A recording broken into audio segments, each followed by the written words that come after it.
number na food insecure ay malaki pa rin po. So pinag-usapan natin dito, 3 sa bawat 10 Filipino households ay nakakaranas ng food insecurity. So nasaan ba yung mga food insecure na households? So sila yung mga kadalasang households na mas maraming miyembro ng pamilya, nasa rural areas, at yung mga nasa poorest and poor well quintiles.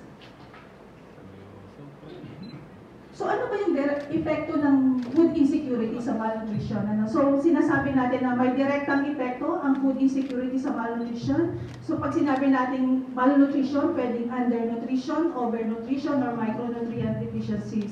So pinapakita sa slide na ito na may good news pa rin naman. So may pagbaba sa stunting, underweight, and overweight for height among our children under 5.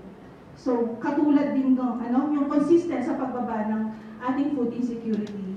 However, we are still far from the ideal, no? We are still talking here of 2 out of 10 or 24 out of 100 Filipino under 5 children who are stunted.